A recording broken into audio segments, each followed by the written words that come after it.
Bueno, pues Arantxa León y mil gracias a las compañeras y compañeros de ELA por poder estar aquí y a todo el mundo que estáis a estas horas después de comer en este horario europeo, por poder compartir este espacio, ¿no? Lo que yo voy a intentar en los siguientes 30-35 minutos es argumentar que estamos viviendo un momento de transición de la cual tenemos que hacernos cargo y que tenemos una responsabilidad histórica en llevar esta transición desde un modelo social, económico, ecológico, donde no cabemos todo el mundo, hacia otro donde sí que quepamos todo el mundo, ¿no? Intentaré profundizar en uno de los problemas de las tensiones clave que creemos que tiene este modelo, que es lo que denominaré conflicto capital-vida. Y a partir de aquí plantearé la propuesta del decrecimiento ecofeminista y un poco reflexiones en torno a cómo poder llevar adelante este planteamiento del decrecimiento ecofeminista, centrándome al final un poquito en el mundo del trabajo, dado que estamos a las puertas de un congreso sindical, ¿no?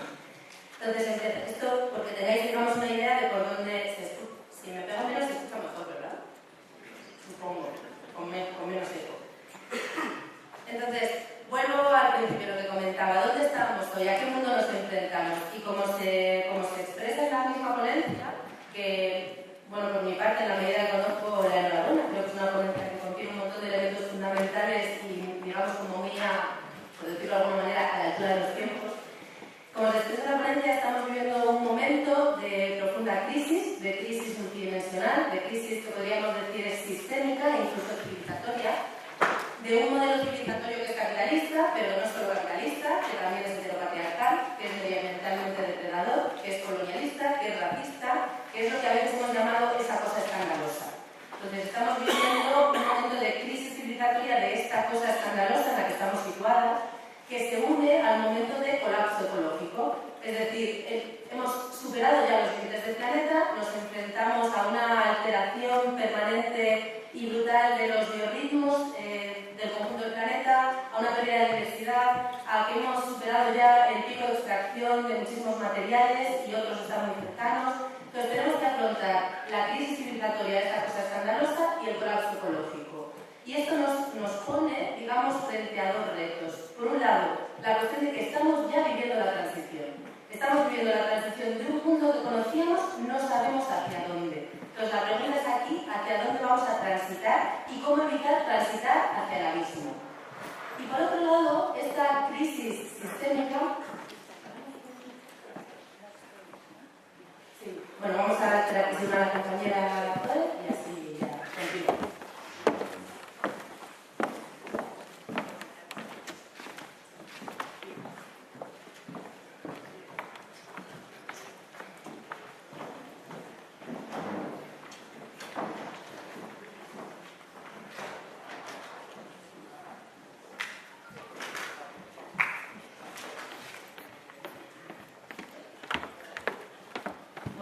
Continuamos. Argumentaba que estábamos viviendo la transición y que la cuestión es hacia dónde vamos a transitar y hacia dónde queremos transitar. Y el segundo elemento que nos habla este momento es que estamos ya constatando eso que podríamos decir en términos, en palabras como muy sencillas, que es que venimos de un modelo, lo que está en crisis es un modelo donde no cabemos todo el mundo, donde no cabemos todas y todos. Entonces, esta idea de que frente a lo que nos prometía un neoliberalismo que algunos llaman de la agenda de colores, de esto es un juego todos ganan y todas ganan, donde todo el mundo podemos caber y acceder a determinadas expectativas, lo que estamos constatando es que eso es inviable para todo el mundo, que aquí no cabemos todos y todas. Entonces, esta idea de que aquí no cabemos todos y todas se puede afrontar desde diversos ángulos y hay quienes las están afrontando desde el ángulo de, pues entonces expulsemos. Pues que aquí no cabemos todo el mundo, se van a quedar dentro los míos, nosotros, los nuestros, y se quedan fuera los otros. Entonces, ¿cómo evitar esa transición al abismo y ese proceso de expulsión? Y más bien decir que lo que tenemos que hacer es construir un otro lugar donde sí que quepamos todo el mundo. Y yo creo que esto es fundamental para afrontar discursos desde el de Marine Le Pen hasta el de Trump, etc. Pues frente a esa idea de no cabemos todos, ¿cómo hacerlo para no expulsar, sino para construir un modelo distinto? Dicho de otra manera, la responsabilidad histórica que tenemos ahora es hacernos cargo de la transición desde un mundo donde no cabemos todos y todas hacia un otro lugar, hacia un otro modelo donde sí que quepamos. Es decir, no afrontar la transición desde la expulsión, sino desde la transformación del cambio de modelo. Y esto podríamos decir que significa un proceso, una responsabilidad histórica de construir lo común. Construir lo común como punto de partida, es decir, la idea de que tenemos un problema común, que el problema no es a quién vamos a expulsar, sino el problema es no caber. Entonces, construir la idea de que tenemos un problema común y construir lo común como punto de llegada, es decir, construir un horizonte de transición, construir, por decirlo de alguna manera, una utopía colectiva, confiar en que otros mundos de verdad son posibles y que tenemos que discutirlos colectivamente, ¿no?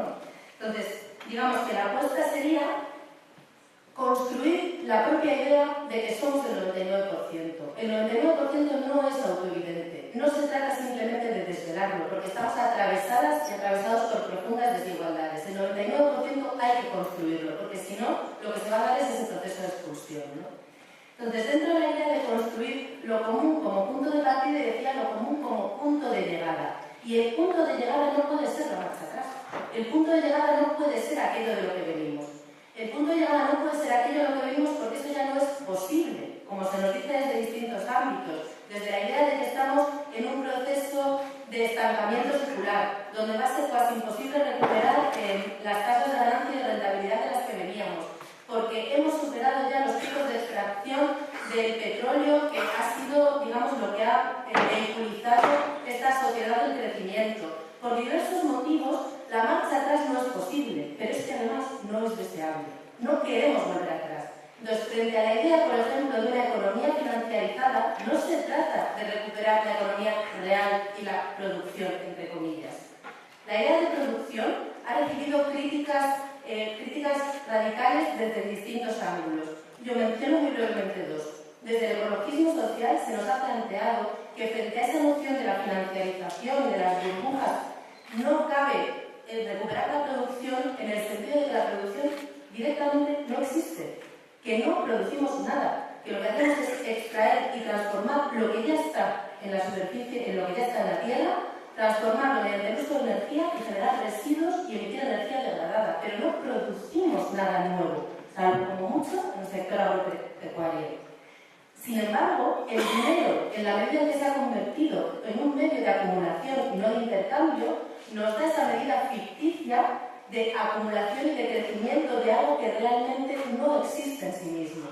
Entonces, la producción directamente, desde el ecologismo social, podemos decir que no existe. Pero el dinero como medio de acumulación nos permite crear esa ficción colectiva de que generamos riqueza que nos lleva a esa situación permanente de empujar al máximo los límites biofísicos del planeta y que nos ha traído a esta situación de translimitación y de colapso ecológico. Esta es una crítica lapidaria a la producción. La otra crítica lapidaria que se le ha hecho ha sido desde el feminismo, diciendo que la producción, en el sentido de que utiliza la vida humana siempre para ir hacia un otro lugar, necesita de un otro punto, que es lo que desde el feminismo hemos denominado la reproducción. Y que la reproducción no es solo que sea invisible, es que es necesariamente invisible, es que es expresamente y activamente invisibilizada, porque es lo que está poniendo las condiciones de posibilidad para ese ámbito de la producción. Y sobre esta idea volveré más adelante. Dicho de otra forma, no cabe la marcha atrás de una economía financiarizada hacia una economía que vuelva a basarse en los sectores reales. Tampoco cabe la marcha atrás, tampoco es deseable la marcha atrás en el sentido de volver a poner, digamos, el horizonte de transición en el estado del bienestar. Porque el estado del bienestar, como desde distintos ámbitos hemos cuestionado, nunca ha existido para las mayorías sociales. Incluso en su época dorada siempre se ha basado en la depredación de recursos naturales, es decir, empezando por conocerlos como recursos, en el expolio del subglobal y en la división sexual del trabajo. Entonces, el estado de bienestar se construye sobre la depredación del ecosistema, el expolio del subglobal y la división sexual del trabajo. No es el sitio al que volver. Tenemos que caminar hacia un otro lugar diferente. Entonces, insisto, construir lo común como punto de partida, la idea de que tenemos un problema común con este modelo en el que no cabemos todos y todas, y construir lo común como un horizonte de transición hacia un lugar radicalmente distinto del que venimos. Paso ya aquí a la idea de ¿y por qué no cabemos todos y todas en este modelo? ¿Por qué no cabemos todos y todas? Tiene muchas respuestas y en ese sentido es necesario que pongamos en diálogo las diferentes respuestas, pero yo me centro en la idea de lo que hemos llamado el conflicto capital-vida. No cabemos todos y todas porque este sistema se construye sobre un conflicto, decimos, estructural e irresoluble entre los procesos de acumulación de capital y los procesos de sostenibilidad de la vida. Y aquí estamos reformulando la idea clásica del conflicto capital-trabajo y decimos, primero, el conflicto no es solo con el trabajo asalariado, el conflicto es con todos los trabajos. Y segundo, el conflicto no es con el trabajo o los trabajos, el conflicto es con la vida misma. Y la vida no es reductible a nuestra faceta de trabajo. Entonces, el conflicto es con la vida del planeta, como ya decíamos antes y como ha dejado claro el ecologismo, y el conflicto es también con la vida humana. Porque la vida humana en este sistema se convierte, ojo, en el mejor de los casos, en un medio para un fin distinto que es el proceso de acumulación. Y cuando la vida es un medio, es muy fácil que la vida se convierta en un estorbo. Y cuando la vida es un medio, la vida está siempre bajo amenaza. Entonces hay una amenaza permanente contra la vida. Pero decimos también, ¿todas las vidas están igual de amenazadas? Y la respuesta obvia es no, no todas las vidas están igual de amenazadas en este sistema. De hecho, cuando hablamos del conflicto capital-vida, detrás del capital también hay vidas. ¿Qué vidas hay? ¿Qué rostros hay detrás del capital? Y a veces, usando otra metáfora, decimos que detrás del capital el rostro que se esconde es el del BBVA, el del blanco, burgués, varón, adulto, heterosexual, urbano. Entonces, lo que vivimos es un conflicto entre cumplir las expectativas del BBVAH a costa de los ataques radicalmente desiguales a la vida del resto en la medida que nos alejamos de esa figura hegemónica. A esto nos referimos al hablar del conflicto capital-vida. En ese sentido, hay un conflicto sobre lo vivo. Es un sistema biocida, pero es un sistema biocida y suicida en el cual algunas vidas salen muy bien paradas y el resto de vidas recibimos ataques de gravedad radicalmente desigual. Por eso, la idea de que tenemos un problema común hay que construirla en vez de quedarnos en la desigual virulencia del ataque, digamos. Si el conflicto capital-vida es estructural e irresoluble, la pregunta es por cuál de los dos procesos, la acumulación de capital, es decir, de poder y de recursos en manos del BBVA, optamos o si optamos por garantizar el conjunto de procesos vitales, empezando por la vida del planeta y continuando por la vida del conjunto social. Y en el capitalismo, por definición, por tautología, el proceso que se garantiza socialmente es el de acumulación de capital. Esto significa decir, primero, que el estado del bienestar no tiene capacidad para eliminar el conflicto. El estado del bienestar tiene capacidad para modular el conflicto, pero el estado del bienestar se instala sobre el conflicto. Digamos que en ese sentido el estado del bienestar es el intento de garantizar las mejores o mayores condiciones de vida posibles en el marco de un proceso donde la vida está ya de por sí sometida a amenaza, ya en conflicto. Por eso el estado del bienestar no es nuestro horizonte. El estado del bienestar, en todo caso, algunos mecanismos pueden ser instrumentos que utilicemos para ir a un sitio diferente, pero nunca va a ser el horizonte hacia el que transitar. El estado del bienestar, por tanto, no elimina el conflicto, lo modula. Y como no lo elimina, en última instancia hay que optar, y el proceso por el que hemos optado, como decía antes, es apostarle al proceso de acumulación de capital. En un sentido material, es el proceso de acumulación el que define los circuitos de producción, distribución y consumo. Es el proceso de acumulación de capital el que define cómo se regulan y se organizan los tiempos sociales, cómo se regula y se organiza el espacio, el que define el ecosistema como recurso. Entonces, en un sentido material, están en el epicentro de nuestra estructura social y económica. Pero también en un sentido simbólico, porque nos construye la propia idea de la vida que queremos vivir, de la vida a la que queremos acceder, de las expectativas vitales que queremos colmar. Entonces, se nos construyen nociones de vida buena, de bienestar, que son funcionales al propio sistema.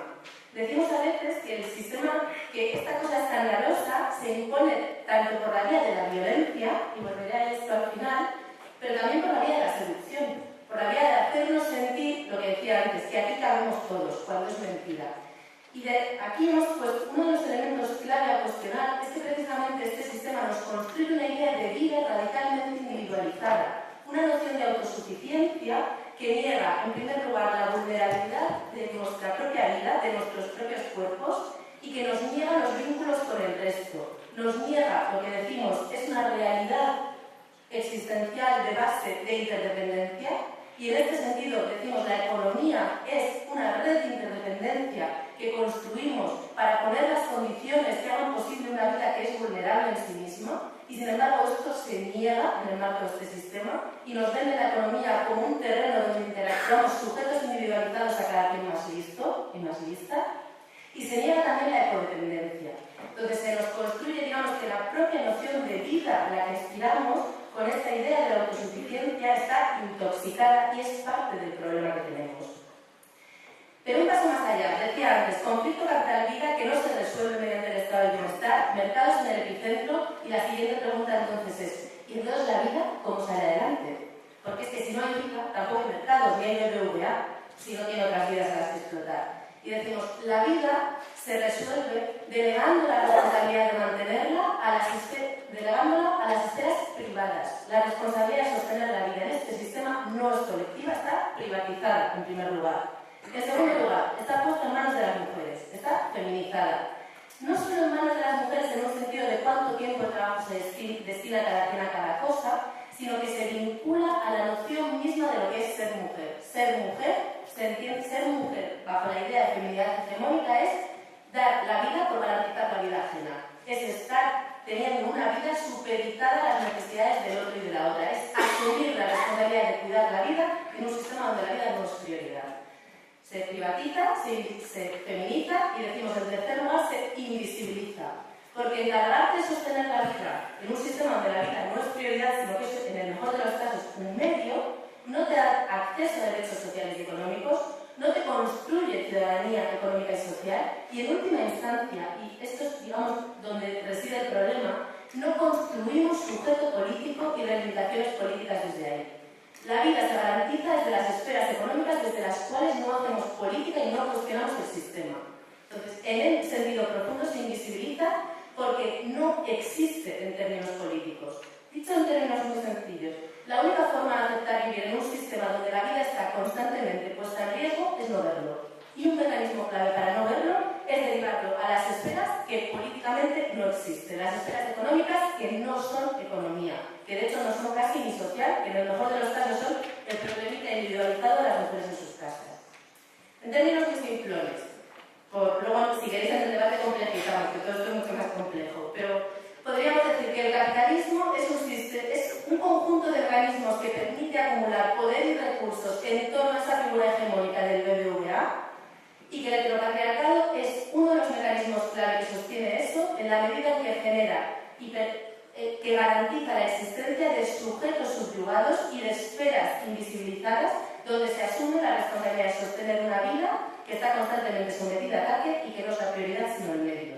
Entonces, esto es, decimos, el problema común que tenemos, o una de las dimensiones fundamentales del problema común. La siguiente pregunta es, ¿y entonces hacia dónde? Lo común como llegada. Un horizonte de transición que no sea volver al mismo lugar del que venimos. Y decimos que una propuesta para pensar colectivamente es pensar ese horizonte de transición en términos de crecimiento ecofeminista. Cuando digo de crecimiento ecofeminista, en primer lugar, digo ecofeminista como una forma, entre otras posibles, de decir que lo que necesitamos es el diálogo entre múltiples miradas críticas. Que aquí nadie, pero nadie, tenemos el conjunto de la verdad, el todo de la verdad. Que en el mejor de los casos tenemos verdades parciales, trocitos de una verdad que nos puede servir para ir hacia otro sitio. Pues hablo del ecologismo, hablo del feminismo, habría que hablar de otras perspectivas críticas. Lo que necesitamos es el diálogo, el contagio mutuo. Pues necesitamos contagiarnos mutuamente. En ese sentido quiero decir ecofeminista. Y de crecimiento en un doble sentido.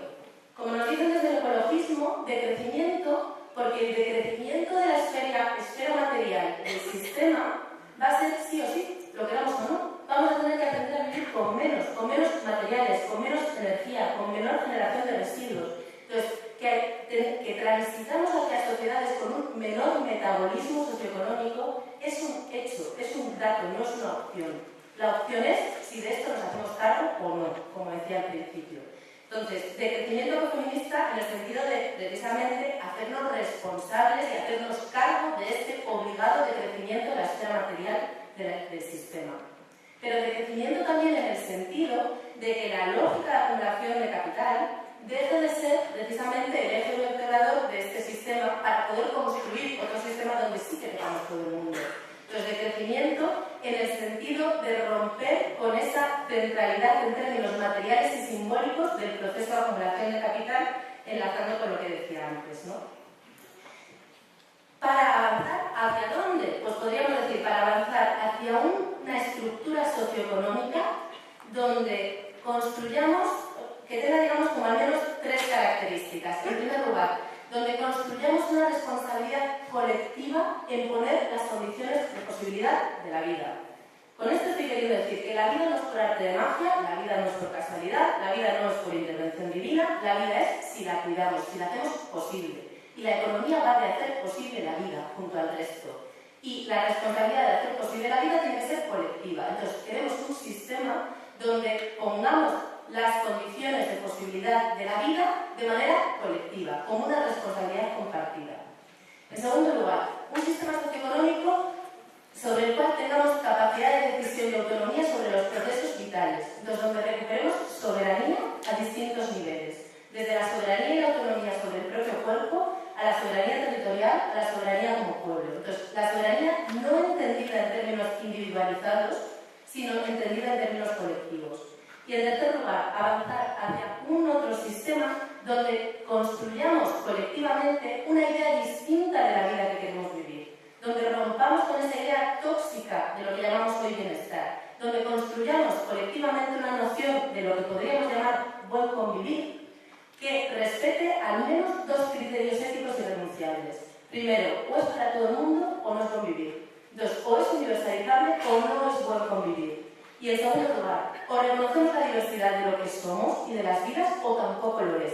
Es un principio ético que podríamos llamar singularidad, donde la diferencia no se convierta en desigualdad. Entonces necesitamos transitar hacia la construcción de una responsabilidad colectiva y de soberanía sobre los procesos socioeconómicos que hacen posible un buen convivir universalizable y que al mismo tiempo respeta la diversidad. Hacia ahí caminaríamos, ¿no? ¿Y cómo? Nada, no es fácil. Yo dando una idea para que luego todo esto hay que realizarlo más en la práctica de cada quien y la sindical en concreto de quienes estáis aquí. Pero bueno, por decir alguna cosita. En primer lugar, yo plantearía como dos tipos de medidas de resistencia y medidas de transición. Medidas de resistencia serían aquellas que se oponen al avance y la profundización de la lógica de acumulación y de la pérdida de soberanía que implica el avance de la lógica de acumulación. Es decir, la lógica de acumulación va convirtiendo cada vez más y más dimensiones de la vida en negocio y va implicando que perdemos capacidad de decisión sobre esos procesos vitales. Entonces, a esto hay que resistirse y hay lugares concretos desde los que resistirse. Por mencionar uno, hay que resistirse a la nueva oleada de tratados de comercio e inversión, que es claramente un avance, un paso gigante del proceso de la centralidad de la lógica de acumulación. Hay que resistirse a la pérdida de los bienes comunes. Entonces, tenemos todavía espacios en los que resistir. Esta idea yo creo que es importante. Todavía hay sitios que no están atravesados y hay que resistirse. Y las medidas de transición a lo que se referirían es a aquellas medidas que nacen del vientre de la bestia, que nacen ya, digamos, desde el centro del monstruo. Las que utilizan los mecanismos de lo que tenemos y nacen desde donde ya estamos para ir hacia otro lugar distinto. Medidas que nos permitan compaginar la urgencia con el cambio sistémico. Y al hablar de urgencia, yo diría que la urgencia a día de hoy es hacer frente a lo que podríamos llamar la crisis de reproducción social.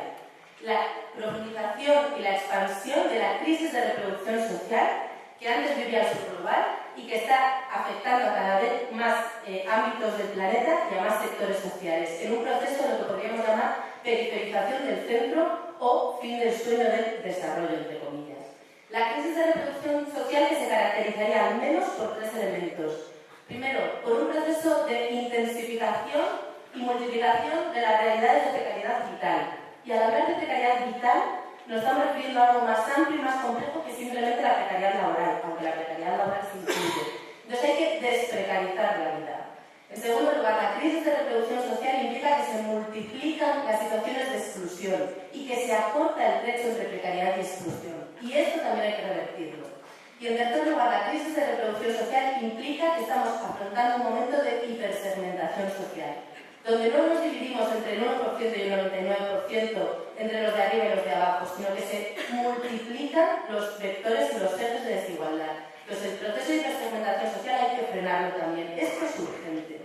Pero lo urgente se puede abordar de muchas maneras distintas. Y según cómo lo abordemos, podremos ir en la vía del cambio sistémico o iremos en la vía de afianzar el modelo del que veníamos, ¿no? Entonces, dentro de cómo abordar el cambio, las urgencias para que colaboren en la vía del cambio sistémico, yo quería dar como dos ideas. En primer lugar, las medidas que pongamos en marcha no tienen que colaborar en el proceso de complejización creciente del sistema socioeconómico y de aumento de la escala del sistema socioeconómico. Tenemos un sistema socioeconómico complicadísimo y de una escala enorme. Y esto nos hace perder soberanía y lo hace mucho más insostenible en términos medioambientales. Dicho de otra forma, tienen que ser medidas que ayuden a relocalizar y a simplificar los circuitos económicos. Y en segundo lugar, y aquí me quería centrar también un poquito más, tienen que ser medidas que partan de reconocer el problema de base que existe en el nexo entre calidad de vida, capacidad de consumo en el mercado y empleo. Entonces, este nexo entre calidad de vida, capacidad de consumo y empleo, tenemos que ir a por él, tenemos que atacarlo, digamos, no tenemos que afianzarlo y reforzarlo. Y para ir a por él y no afianzarlo y reforzarlo, yo diría que tenemos que ir como por dos vías. En primer lugar, tenemos que avanzar en el proceso de desmercantilización y colectivización de la satisfacción de necesidades, de poner las condiciones de eso a lo que llamemos buen convivir. Ese poner las condiciones del buen convivir no puede estar sistemáticamente mediatizado por el dinero e individualizado. Tenemos que, insisto, construir espacios socioeconómicos donde desmercantilicemos y colectivicemos el poner las condiciones de posibilidad del buen convivir. Y esto significa muchas cosas, pero yo diría que significa, por un lado, una defensa crítica de lo público. Lo público es una manera de asumir colectivamente una responsabilidad sobre dimensiones de la vida. Entonces, hay que defender lo público y ampliar lo público. Pero digo defensa crítica, en muchos sentidos, pero al menos en dos. Tenemos que acercar lo público a lo común y a la autogestión. Entonces, no es lo público como un aparato mastodóntico administrativo, sino es lo público como lo de todo el mundo. Entonces, una defensa crítica de lo público en el sentido que lo acerca a lo común y a la autogestión, y crítica también porque lo público tiene una capacidad muy fuerte y muy grande de universalización de derechos, de la educación, etc., pero también una capacidad muy grande homogeneizadora, de no reconocer la diversidad y la diferencia. Entonces, ¿cómo construimos un público que llegue a todo el mundo, pero reconociendo al mismo tiempo la diversidad de experiencias y de realidades vitales? Entonces, defensa crítica de lo público para avanzar en el proceso de desmercantilización y colectivización de la satisfacción de necesidades. Yo creo que otra vía de apuesta es la economía social y solidaria. La economía social y solidaria entendida como un mercado social que no se mueve en torno al ánimo de lucro y de la acumulación, pero ojo, que tampoco ha de moverse en la creación de empleo porque sí. No es empleo porque sí el empleo, es el empleo que sea socialmente necesario, junto al que volveré y que está también incluido en la ponencia. Y en tercer lugar, creo que otra apuesta central para avanzar en ese proceso, insisto, de desmercantilización y colectivización de la satisfacción de necesidades es hacer una apuesta fuerte por los espacios autogestionados desmonetizados, incluyendo la directa desobediencia civil y la desobediencia a las normas vigentes y el cuestionamiento de la propiedad. Entonces, creo que esta sería otra tercera pata por la cual tendríamos que apostar en eso de no reforzar el nexo entre calidad de vida, capacidad de consumo y empleo. Y la segunda pata, decía que la primera era avanzar en la resolución colectiva y desmonetizada de necesidades, la segunda sería, no sé muy bien si llamarlo, la reorganización radical de los trabajos socialmente necesarios o directamente la destrucción de las formas hegemónicas de trabajo. Entonces creo que las formas hegemónicas de trabajo que nacen en esta cosa escandalosa son perversas en sí mismas. En primer lugar, el empleo, el trabajo asalariado en sentido amplio, entendido como un trabajo alienado, que no se hace por el sentido de lo que estás haciendo, sino que lo haces en el marco de la esclavitud del salario. Entonces, el empleo es una forma de trabajo alienada y tenemos que tender a su destrucción.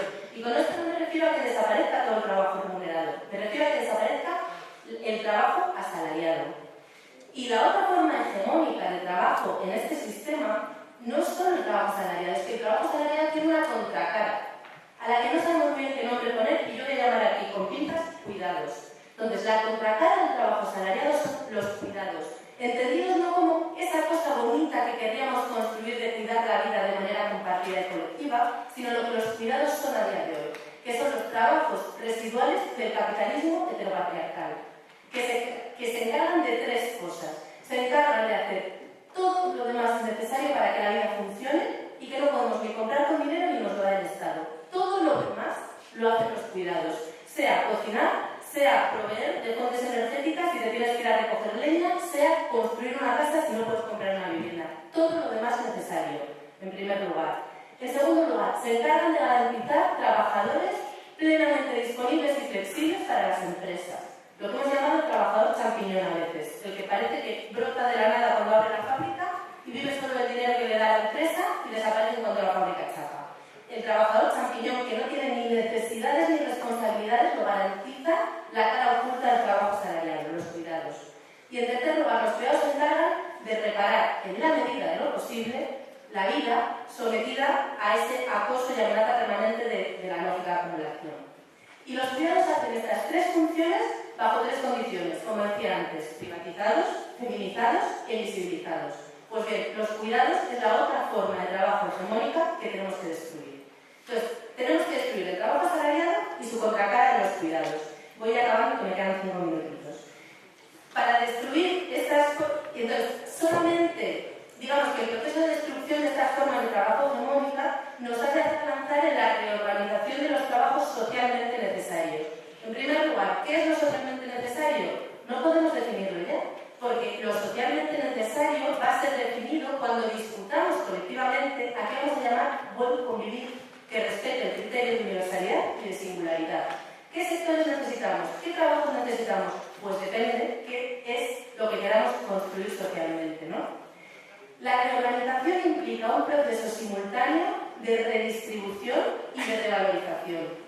Los trabajos a día de hoy están hipersegmentados por sexo, por clase social, por estatus migratorio, por origen étnico, por país que habitas o transitas. Los necesitamos redistribuirlos. Dicho de otra forma, no vale meternos en esta competencia global por ser quienes diseñan el software del móvil y que en otros sitios hagan el portal y en otros sitios lo ensamblen. No vale meternos ahí y querer ser la parte privilegiada de ese proceso segmentado y desigual. Y dicho de otra forma, nos va a tocar hacer cosas que no son bonitas y no nos gusten, porque no todos los trabajos socialmente necesarios son estupendos, pero habrá que hacerlos, y habrá que hacerlos repartidos de una forma democrática, ¿no?